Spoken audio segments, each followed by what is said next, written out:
কোন দিকে যাচ্ছে বাংলাদেশ, কি হচ্ছে বাংলাদেশে। এদিকে রাজধানীর ধানমন্ডির 32 নম্বরে আজ সকালে শেখ মুজিবুর রহমানের বাড়িতে ভাঙা চলছে। এদিকে সকাল 7:30টার দিকে ভারী যন্ত্র দিয়ে বাড়িটি ভাঙতে দেখা গিয়েছে। বাড়ির সামনে অংশে 3 তলা পর্যন্ত অনেকটাই গুড়িয়ে দেওয়া হয়েছে। এদিকে রাতে যারা ছিলেন তাদের অনেকেই সকালে বাড়ির সামনে দেখা গিয়েছে। ফজরের নামাজের পর থেকে অনেকের 32 নম্বর বাড়ির দিকে যেতে দেখা গিয়েছে। সেখানে জড়ো হওয়া কয়েকজন বলেছেন স্বৈরাচারের কোনো চিহ্ন তারা রাখতে চান না। ভবনের বড় অংশ ভাঙলে মানুষকে উল্লাস করতে দেখা গিয়েছে। এদিকে সকালে ক্রেন ও এক্সকেভেটর দিয়ে বাড়িটির বিভিন্ন অংশ ভাঙতে দেখা গিয়েছে। কিছু জায়গায় আগুন জ্বলছে দেখা গিয়েছে। এদিকে বাড়ির বিভিন্ন অংশে লাল কালি দিয়ে লেখা ছিল স্বৈরাচার সাবধান।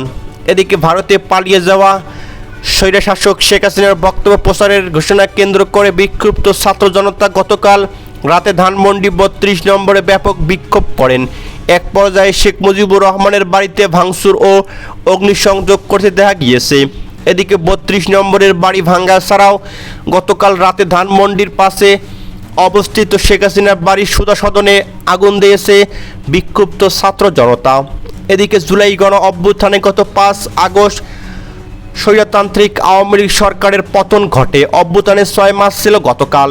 এদিন রাত 9টায় নিষিদ্ধ ঘোষিত ছাত্র সংগঠন ছাত্রলীগের ফেসবুক পেজ থেকে শেখ হাসিনার বক্তব্য প্রচার করা হবে বলে ঘোষণা দেওয়া হয়েছিল। এই ঘোষণাকে কেন্দ্র করে গতকাল দিনভরেই সামাজিক যোগাযোগ মাধ্যমে উত্তেজনা চলে। বৈষম্যবিরোধী ছাত্র আন্দোলনে অংশ নেওয়া অনেক ছাত্র জনতা এই অনলাইনে অ্যাক্টিভিট ফেসবুক ধানমন্ডি 32 অভিমুখী বুলডোজার মিছিল এবং মার্চ টু ধানমন্ডি 32 কর্মসূচি ডাক দেন ছাত্র জনতা। এদিকে গতকাল রাত 8টার দিকে বিক্ষোভকারীরা শেখ মুজিবুর রহমানের বাড়ির ফটক ভেঙে ভেতরে ঢুকে ভাঙচুর শুরু করেন। তারা বাড়ির সামনে শেখ মুজিবুর রহমানের মোরাল ভাঙচুর করেন। এরপর থেকেই সেখানে ভাঙচুর চলছিল। এদিকে বিকেলে ধানমন্ডির 32 নম্বরের বাড়ি গড়িয়ে দেওয়া হুঁশিয়ারি দিয়ে ফেসবুক একাধিক পোস্ট দেন ইনকিলাব মঞ্চের আহ্বায়ক, জাতীয় নাগরিক কমিটির সদস্য শরীফ ওসমান আদি। এদিকে সন্ধ্যা 7টার পর বৈষম্য বিরোধী ছাত্র আন্দোলনের আহ্বায়ক হাসনাত আবদুল্লাহ এক ফেসবুক পোস্টে বলেন, আজ রাতে বাংলাদেশ ফ্যাসিবাদ তীরমুক্ত হতে চলেছে। এদিকে জুলাই গণ অভ্যুত্থানে স্বৈরাচারী আওয়ামী লীগ সরকারের পতনের পর গত 5 আগস্ট ধানমন্ডি 32 নম্বরের বাড়িতে হামলা ভাঙচুর অগ্নিসংযোগ করেছিল বিক্ষুব্ধ ছাত্র জনতা। এরপর থেকেই বাড়িটি অনেকটাই পরিত্যক্ত অবস্থায় ছিল। এদিকে রাত 11টার দিকে একটি ট্রেন ও একটি এক্সকেভেটর এনে বাড়ি ভাঙা শুরু হয়েছে। রাত 12:30 নাগাদ বাড়িটি একটি পাশ ভাঙা শেষ হয়। রাত 1টায় প্রতিবেদন লেখা পর্যন্ত ভাঙা চলছিল। সেখানে বিপুল সংখ্যক বিক্ষোভকারী স্বৈরাচার ফ্যাসিবাদ বিরোধী, মুজিবাদ, আওয়ামী লীগ বিরোধী বিভিন্ন স্লোগান দিচ্ছেন ছাত্র জনতা। এদিকে 32 নম্বরের বাড়িটি ভাঙা হলেও ধানমন্ডি পাশে অবস্থিত শেখ হাসিনার বাড়ি সুধা সদনে আগুন দেওয়া হয়েছে। রাত 1টা পর্যন্ত খবর অনুযায়ী সেখানে আগুন জ্বলছিল। এদিকে 12:30টার দিকে ফায়ার সার্ভিস নিয়ন্ত্রণের কক্ষের দায়িত্বরত কর্মকর্তা রাকিবুল হাসান বলেন, 11:30টার দিকে তারা আগুনের খবর পেয়েছেন। এদিকে জুলাই গণ অভ্যুত্থানে গত 5 আগস্ট স্বৈরতান্ত্রিক আওয়ামী লীগ সরকারের পতন ঘটে। অভ্যুত্থানে 6 মাস ছিল গতকাল। এদিন রাত 9টায় নিষিদ্ধ ঘোষিত ছাত্র সংগঠন ছাত্রলীগের ফেসবুক পেজে শেখ হাসিনার বক্তব্যের প্রচার করা হয় বলে ঘোষণা দেওয়া হয়েছিল। এই ঘোষণাকে কেন্দ্র করে গতকাল দিনভর সামাজিক যোগাযোগ মাধ্যমে উত্তেজনা চলছিল। এদিকে বৈষম্যবিরোধী ছাত্র আন্দোলনে অংশ নেওয়া অনেক ছাত্র জনতা অনলাইন অ্যাক্টিভিট ফেসবুক ধানমন্ডি পেজ থেকে খবর পাচ্ছিলেন।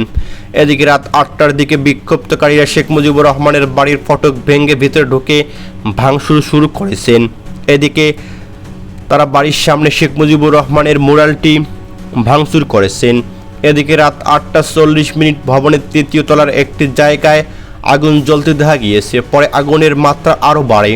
এদিকে রাত 9টার দিকে লাঠিসোঁটা ও শাবল দিয়ে বাড়ির সীমানা প্রাচীর ভাঙা শুরু হয়। কিছুক্ষণ পর সেনাবাহিনীর একটি দল 32 নম্বরের বাড়িটির সামনে যায়। এ সময় বিক্ষোভকারীরা স্লোগান দেওয়া শুরু করেন। এক পর্যায়ে সেনাবাহিনীর দলটি সেখান থেকে মিরপুর রোডের দিকে চলে যায়।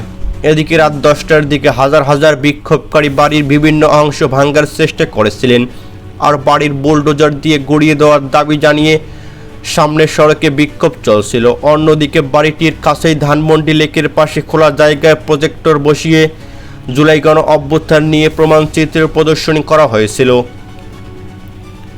এদিকে রাত 11:15টার দিকে ঘটনাস্থলে ক্রেন নিয়ে আসেন বিক্ষুব্ধ ছাত্র জনতা। পরে আনা হয় একটি এক্সকেভেটর। মধ্যরাতে এই যন্ত্র দুটি বিভিন্ন ভবন ভাঙা চলছিল।